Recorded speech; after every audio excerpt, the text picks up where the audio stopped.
Thousands of years ago, on this planet we call Earth, our planet was visited by various groups of extraterrestrial humanoid beings.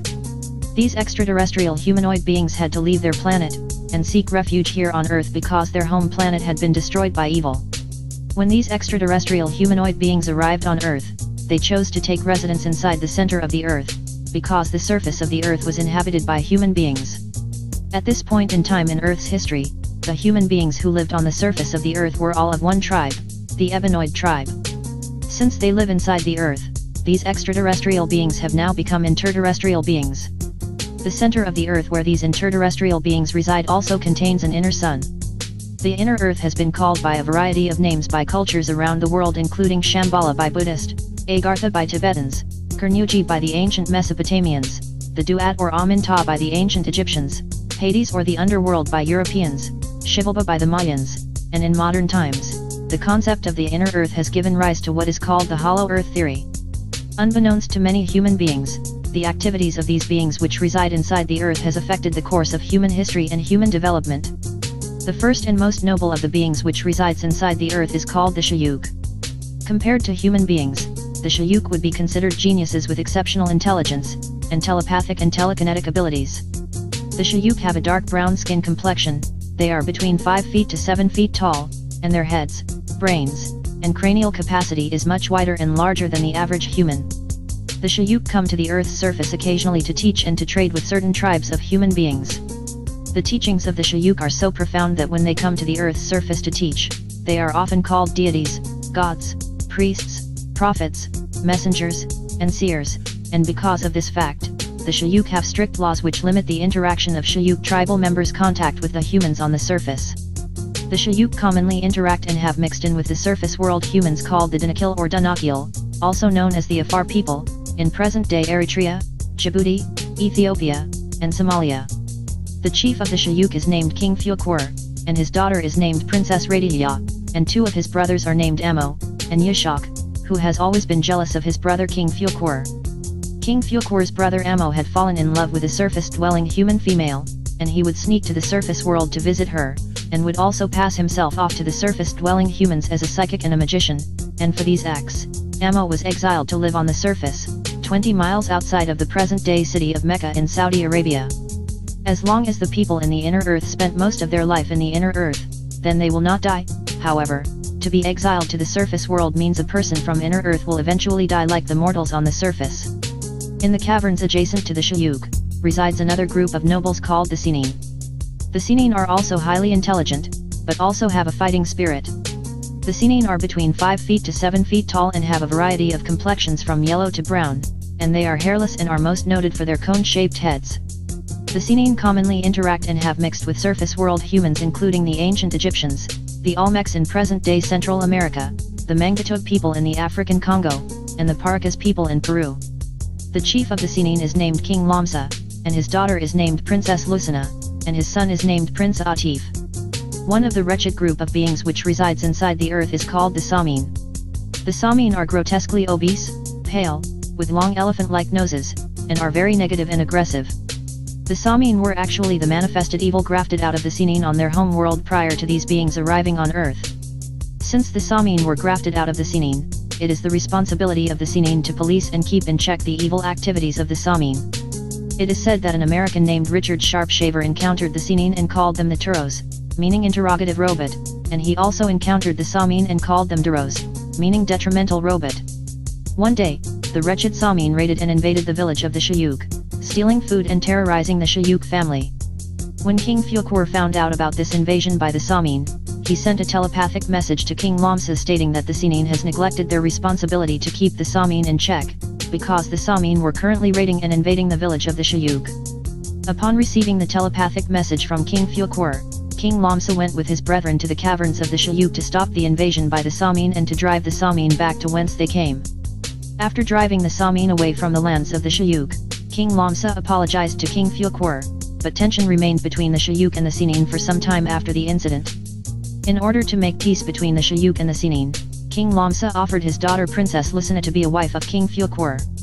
King Fuqur accepted the peace offering from King Lamsa, and in turn offered his daughter Princess Radiya to be the wife of King Lamsa's son Prince Atif, as was the custom, and there was peace in the land for some time between the two tribes of the Shayuk and the Sinin. However, King Lamsa's daughter Princess Lucina was angered and outraged because she did not want her father to give her away to be the wife of the Shayuk King Fuqur. Princess Lucina felt like an outcast and out of place living amongst the Shayuk people, and she did not like living by the strict laws of the Shayuk people. Princess Lucina always wanted to marry a man from her own people the Sinin, and she did not want to be married to a Shayuk man.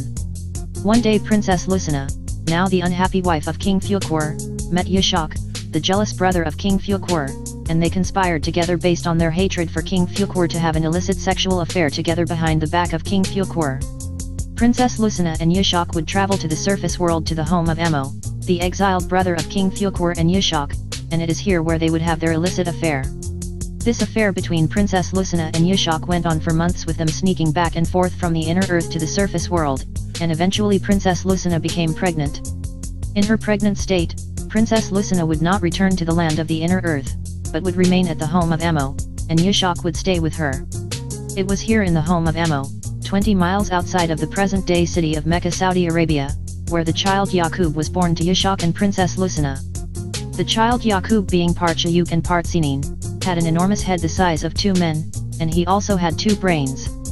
Knowing that they could not return to the inner earth because their affair had now produced a child, Yashak and Princess Lucina decided to live and raise the baby Yaqub for 5 years in the home of Emo, 20 miles outside of the present-day city of Mecca, Saudi Arabia. Yaqub's father Yashak would work as a scientist and a priest amongst the humans on the surface, calling himself by the title Mornuakan, the last high priest. Back in inner earth, Yashak and Princess Lucina had been missing for years, and eventually it was found out by King Fuqur about the affair between his wife Princess Lucina and his brother Yashak. King Fuqur ordered his soldiers to go to the home of his brother Emo and arrest Yashak for his crime, and according to the laws of the Shayuk, Yashak was put to death. Princess Lucina's life was spared because she now had a child to take care of, but her punishment was to remain exiled to the surface world living in the home of Emo, and to never return to inner earth. Depressed about her inability to return home, overwhelmed by her new responsibility to raise a child, and saddened by the death of her lover Yashak, Princess Lucina kills herself by committing suicide. The 5-year-old child Yaqub, now an orphan, is raised by his uncle Emo, and the child Yaqub is emotionally disturbed and rebellious because of the death of his parents. The child Yaqub grows to hate his people the Shayuk, and he also grows to hate all dark-complexioned people because he blames them for the death of his parents. The child Yaqub desires to have his revenge when he grows up. Yaqub starts school at the age of 4, and is teased and mocked about the size of his head by the surface-dwelling human children. This mockery and teasing about the size of his head that Yaqub experienced as a child created low self-esteem, and further infuriated the already deranged Yaqub, fueling his desire for revenge. Yaqub's uncle Emo would tell Yaqub stories about the beings in the inner earth and how the Samin were the manifestation of the evil grafted out of Yaqub's mother's family the Sinin. One day, when Yaqub was 6 years old, he was playing with 2 steel magnets in the home of his uncle Emo, and Yaqub noticed the magnetic power of attraction and repulsion that unlike attracts, and like repels. By observing this, Yaqub was inspired with a determined idea to create a tribe unlike any of the people on the surface of the planet, and this unlike tribe would be weak and wicked, and attract the other tribes on the surface of the planet, and rule over them with the knowledge of tricks and lies for 6,000 years. Upon coming to this realization, Yaqub looked up at his uncle Emo and said, "Uncle, when I get to be an old man, I am going to make a people who shall rule you." Uncle Emo said, "What will you make? Someone to make mischief and cause bloodshed in the land." Yaqub responded to his uncle Emo by saying, "Nevertheless, uncle, I know that which you do not know," and it was at that moment, the boy Yaqub first came into the knowledge of just who he was, born to make trouble, break peace, kill and destroy, and be the enemy to the Ebenoid people of Earth. Yaqub knew in order to accomplish his plan he would have to study science, biology, and genetics. Yaqub was a child prodigy in school, being exceptionally smarter than the surface-dwelling humans he was going to school with, and by the age of 18, Yaqub had finished all of the colleges and universities of his nation. While in college, Yaqub was mocked and teased being called the big head scientist. After graduating from the colleges and universities of his nation, Yaqub began to preach a new doctrine to the people in the city. Yaqub called his new doctrine Tricknology, and his holy book was called the Book of Tricknology of 120 Degrees. Yaqub taught that if people followed his doctrine, then they would be able to rule the world for 6,000 years, and make slaves out of everyone else on the earth. Yaqub made such impressions on the people that many people began following him. The children who once mocked and teased Yaqub were now requesting to be part of what he was teaching. The girls who once laughed at Yaqub were now women who desired him. As Yaqub's teachings spread, he made more and more converts to his new doctrine, and the power of Yaqub's doctrine began to intimidate the king of the surface-dwelling humans, who ordered to have Yaqub and all of his followers thrown in prison. The police arrested all of Yaqub's followers and put them in prison, and filled up all of the prison cells with Yaqub's followers. However, there was not enough space to put all of Yaqub's followers in jail, therefore there were still some people free who were spreading Yaqub's teachings. The police notified the king that they did not have enough space for all of Yaqub's followers, and at that point the king decided to go to Yaqub's prison cell and negotiate a deal. The king went to visit Yaqub in his prison cell, and the king said, "So you are Mr. Yaqub?" Yaqub said, "Yes, I am." The king said, "Yaqub, I have come to see if we could work out some agreement that would bring about an end to this trouble. What would you suggest?" Yaqub said to the king, "If you give me and my followers everything to start a civilization, and furnish us with money and other necessities of life for 20 years, I will take my followers and we will leave." The king was pleased with the deal offered by Yaqub, and agreed to take care of them for 20 years, until Yaqub's followers were able to go for themselves. After 20 years, the government began to make preparation for the exiling of Yaqub and his followers. The king ordered everyone rounded up who was a believer in Yaqub's doctrine, and they took them to the seaport and loaded them on ships. When Yaqub and his followers departed, there were a total of 59,999 followers plus Yaqub, making 60,000 total people on 100 ships. Yaqub and his fleet of ships departed from an area 20 miles outside of the present-day city of Mecca, Saudi Arabia, and set sail on the Red Sea, and sailed all the way around the continent of Africa to go to their destination, which was the area which is currently called the island of Patmos, or Palam, in the Aegean Sea. While on the ships sailing around Africa to get to the area which is currently called the island of Patmos, Yaqub began the second part of his plan, which was a eugenics human graftation experiment. Even though all of the people on the surface of the earth were of one tribe, the Ebenoid tribe, there was still some variation within the Ebenoid tribe, and Yaqub began to highlight these differences, and Yaqub taught these people that they were special, because Yaqub planned to use them to graft his new tribe. Yaqub developed his theory by studying his own genetics under the microscope and noticing that there were two different genes in him, one gene that was dark from his father Yishak's family, the Shayuk, and the other that was not dark from his mother Princess Lucina's family, the Sinin. Yaqub began to have children with the women on this ship, and the babies which were born that were a lighter complexion he would spare their life, but the babies which were born which were of a darker complexion, Yaqub would have thrown overboard into the ocean.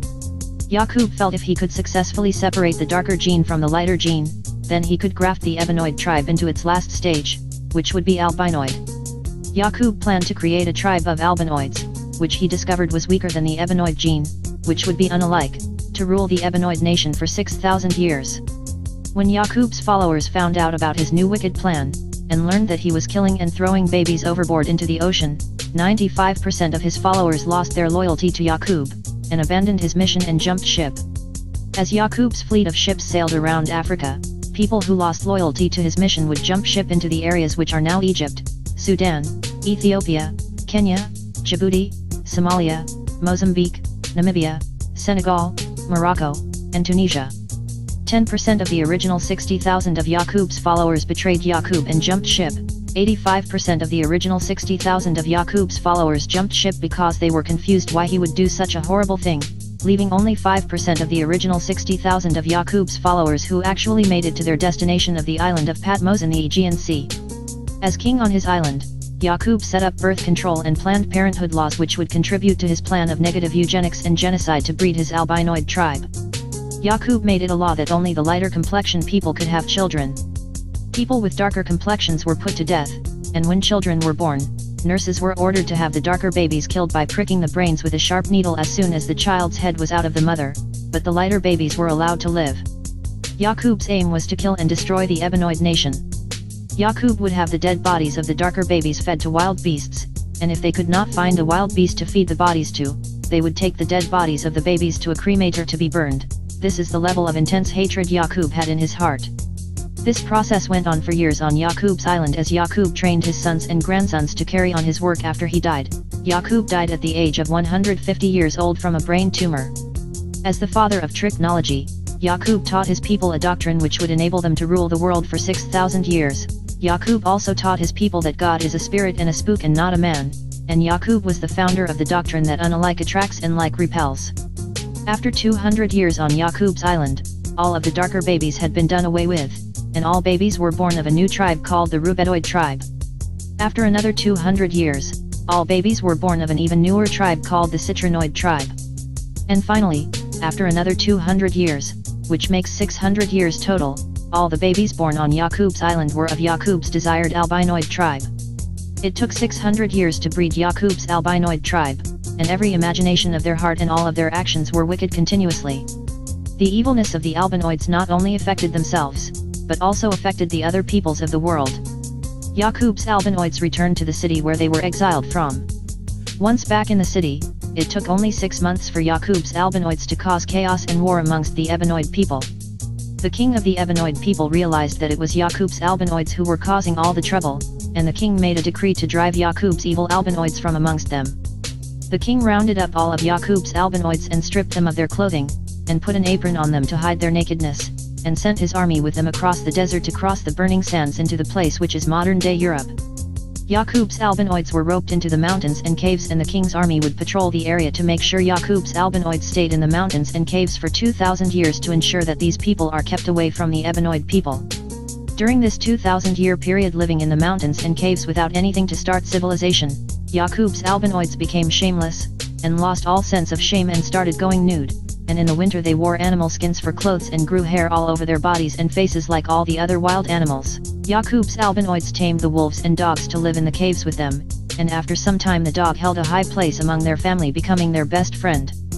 After 2,000 years of living in the caves, the wickedness of Yaqub's albinoids was observed, and an Ebenoid man named Moshe was sent to civilize them. Moshe led Yaqub's albinoids out of the caves.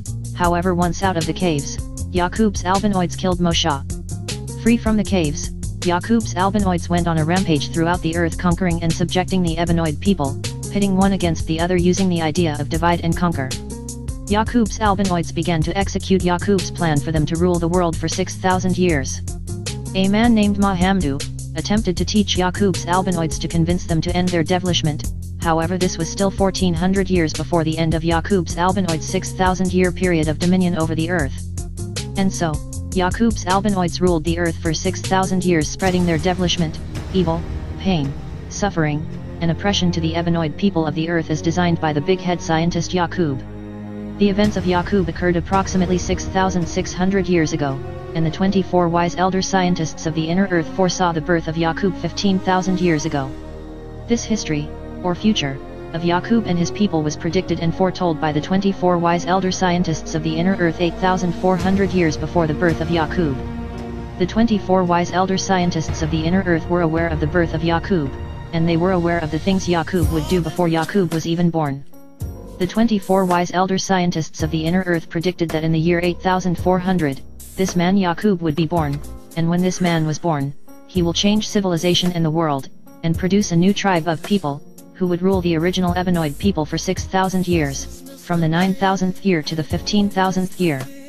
After the 6,000-year rule of Yaqub's people, the Ebenoid people would give birth to one whose wisdom, knowledge and power would be infinite. One whom the world would recognize as being the greatest and mightiest since the creation of the universe, and that Yaqub's old warring wicked world would be removed and destroyed, and the Ebenoid nation would be restored into power to rule forever and to establish a world of peace and righteousness.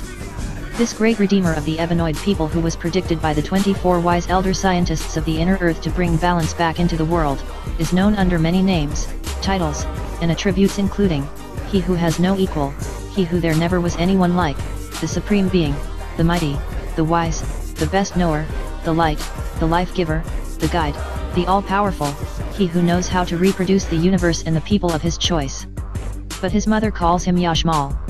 Yashmal was the son of Princess Radiya of the Shayuk family, and Prince Atif the Sinin family. Yashmal's parents, Princess Radiya and Prince Atif, married each other in order to establish peace between their two quarreling tribes.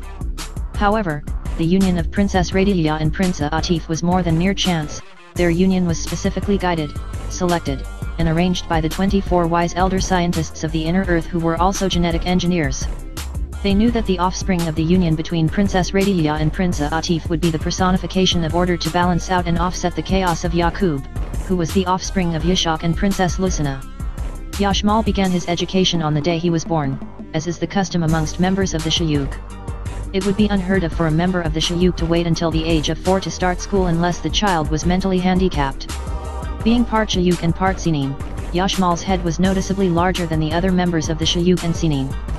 Yashmal had an enormous head, 2 brains, and a third enlarged pineal gland which sat in the center of his 2 brains, making the top of his head appearing to be shaped like 3 orbs. Amongst the Shayuk and Sinin, Yashmal would be called the big head scientist. However, amongst these tribes, this statement was not taken to be an insult, but rather a compliment, alluding to the individual's intelligence in the same way that saying big muscles alludes to an individual's strength. Since Yashmal was raised in his native land amongst his people who looked like him, he did not suffer from the same ridicule, mockery, and low self-esteem which plagued his cousin Yaqub who grew up in a foreign land amongst other than self and kind. As a child, Yashmal was an exceptional prodigy and a genius. Yashmal was also told stories of the evil activities which transpired at the hands of his cousin Yaqub. One day, when Yashmal was 9 years old, he was playing with 2 electromagnets in the home of his grandfather King Fukur, and noticed that electrons flowing in the same direction through 2 electromagnets would create the magnetic phenomenon of attraction, and that electrons flowing in opposite directions through 2 electromagnets would create the magnetic phenomenon of repulsion. By observing this, Yashmal realized that like flowing energies create attraction and unlike flowing energies create repulsion. Thus, Yashmal was inspired with a determined idea to direct the flow of mental energy of the Ebenoid people of the planet in the same direction so that the Ebenoid people of the planet will be unified again to be strong and righteous, and bring peace and balance back to the earth forever. Upon coming to this realization, Yashmal looked up at his grandfather King Fukur and said, "Grandfather, when I get older, I am going to make a people strong and righteous, and I will eliminate the devilishment which has come into the world to show and prove real power and wisdom, and bring back peace and supreme balancement forever." Grandfather King Fukur said, "What will you make? Someone to establish order and cause harmony in the world."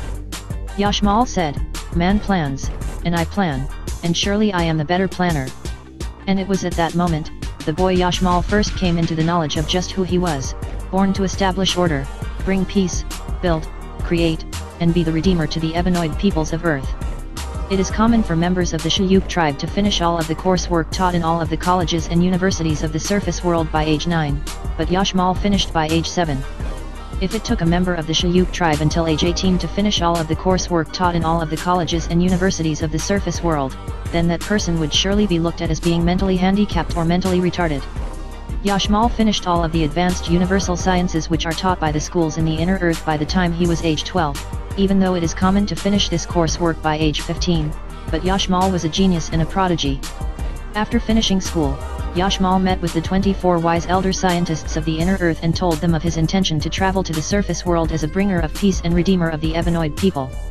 Yashmal was tried and tested by the 24 wise elder scientists of the inner earth, and once found worthy, at age 18, Yashmal traveled to the area presently known as the Mwanza region near the countries of Tanzania, Uganda, and Kenya in Africa. Yashmal called his new doctrine Teachnology, and his holy book was called the Book of Teachnology of 720 Degrees, which was in a question and answer format designed to get the mental energies of the listeners flowing in the same direction, which would in turn create unity, harmony, and attraction amongst kindred. Yashmal's new doctrine was so powerful that he had millions of people from all of the tribes on the earth coming to hear his message and aspiring to be a part of his mission. However, from the millions of followers that he gained on the surface of the earth, Yashmal only selected 144,000, which he called the chosen few, to be a part of the next phase of his plan, and when Yashmal and his chosen few departed, he told the people on the surface of the earth he would be back in one day. So Yashmal selected 41,150 Ebenoid females and 41,140 Ebenoid males for a total of 82,290 people from the original Ebenoid tribe. Yashmal selected 10,285 rubedoid females and 10,285 rubedoid males for a total of 20,570 people from the rubedoid tribe. Yashmal selected 10,285 citrinoid females and 10,285 citrinoid males for a total of 20,570 people from the citrinoid tribe. And Yashmal selected 10,285 albinoid females and 10,285 albinoid males for a total of 20,570 people from the albinoid tribe, which made 144,000 people total. Yashmal took his followers into the inner earth through an opening beneath the Great Lake in the present-day area known as the Mwanza region in Africa to begin his eugenics genetic engineering experiment of grafting the various tribes of people on the earth back into the original Ebenoid tribe. Yashmal, being a master genetic engineer who was all-wise, right, and exact, knew that it was not necessary to kill anyone in order to accomplish his goal because he had knowledge of the science of dominant and recessive genes. Knowing that the Ebenoid tribe was the first, then Yashmal knew the Ebenoid gene would be the most dominant, followed by the rubedoid gene, followed by the citrinoid gene, and lastly followed by the albinoid gene. While inside the inner earth with his followers, Yashmal applied the science of dominant and recessive genes to design and engineer a system of arranged marriages by which the offspring born from each arranged marriage would have certain desirable qualities, and in time over a period of 900 years, all of the derivative tribes would have been grafted back into the original Ebenoid tribe. Yashmal also observed that the gene of the Ebenoid woman was the most dominant gene, and so Yashmal established the following rules of arranged marriages amongst his followers.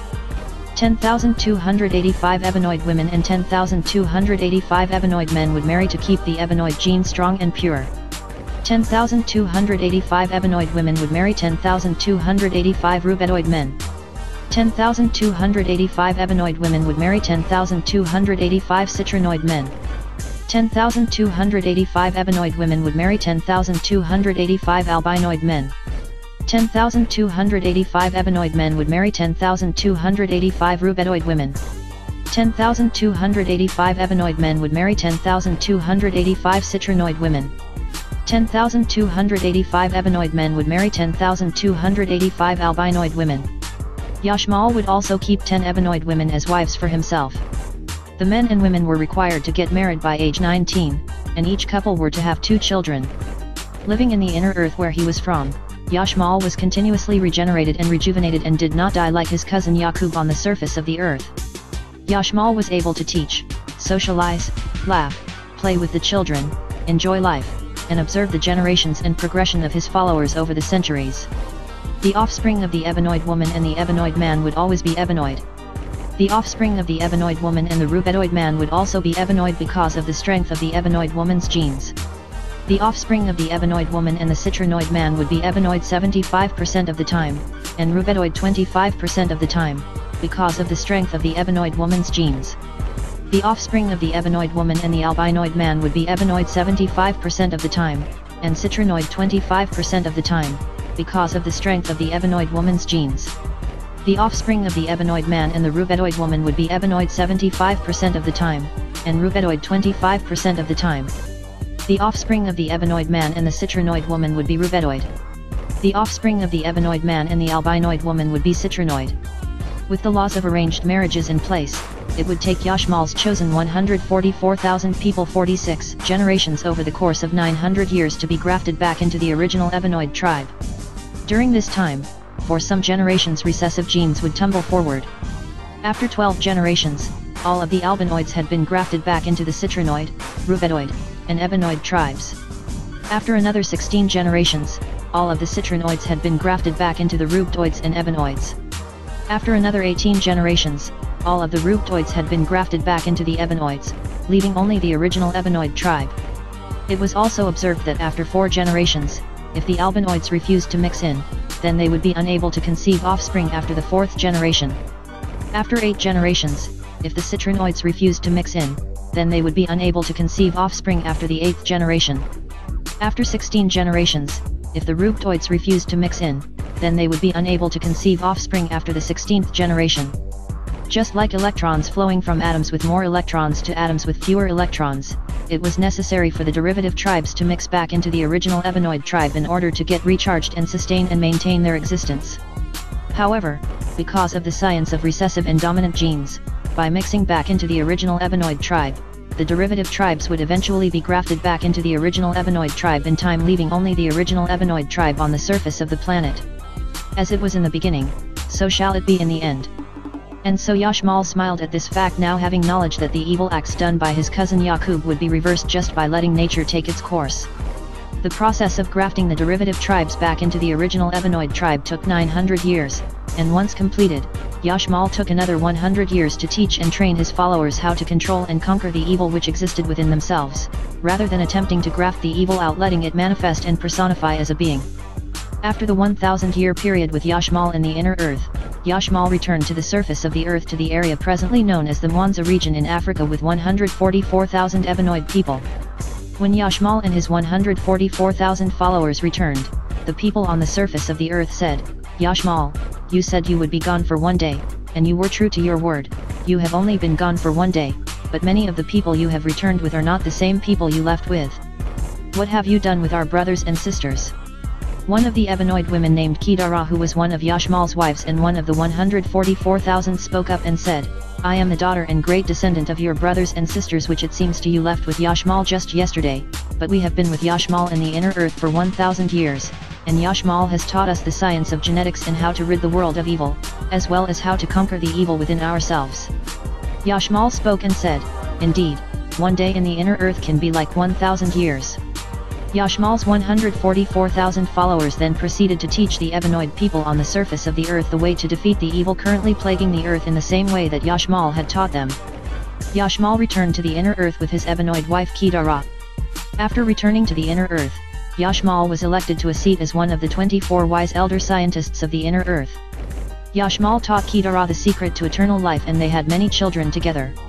Yashmal told Kedara that the Ebenoid woman is the human representative of nature on the surface of the earth, and thus the Ebenoid woman is the key to destroying the evil plaguing the surface of the earth, and she is the key to bringing peace and balance back to the surface of the earth. Yashmal told Kedara that it was not him who the 24 wise elder scientists of the inner earth had prophesied about, it was her, the Ebenoid woman. Yashmal told Kedara that he was merely a conduit to allow her to bring balance back to the earth. And so while the big head scientist Yashmal's followers execute his plan on the surface of the earth, Yashmal and Kedara wait with their family in the inner earth for the hereafter, that is to say, here on earth, after evil has been removed, and peace and balance has been restored.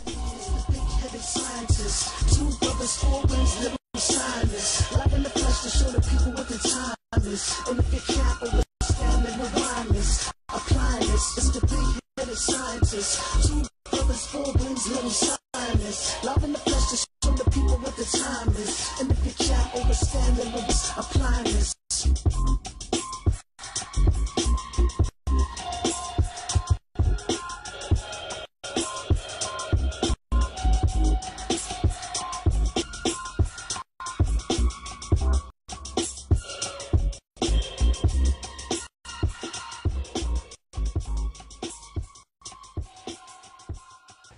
According to what Master Farad Muhammad taught me on the race question, the origin of the races, in the beginning of the races, they numbered around 4. And from these 4 races of people, they has produced many different types of people, but they are not, say, independent in their beginning. They came from one. We say today we have lots of various color people all over the earth, from, we say, from brown to white. We are not all the same color due to intermixing with such colors as black, brown, yellow, and red and white. This has produced many other various colors. And the origin of it, according to the teachings of Master Farad Muhammad, to me, was from a scientist, a God. We see him. We see him as a God. back 6,000 years ago, started we say a scientific, or I should say, a master grafting work on the human being to produce a new civilization, a new race of people from the original race of people, or aboriginal people. This man, Yakub, who discovered in the dream of the black man that he had two people in him, and that he had learned through study and experimenting on germs that this second germ could produce a powerful people that would be able to rule that which they came from. For around 6,000 years, until the father, the aboriginal, produces one superior to his man. And that was this, that he taken through experimental work on the germ of man, a people of what we call today a white race. But before he produced it, that white race, he produced it a brown race. He produced it a yellow race, and so on. There is his first grafting from the black man according to the teachings of Master Farad Muhammad, to whom we see him and know him today as being God in person. That this grafting, in its first stage, he had a brown race of people from a black people. And it taken him, according to the teachings of God, 200 years to produce that brown race. And he kept up the process of killing off the browner or the darker one and marrying the lighter one onto the lighter one. For another 200 years he had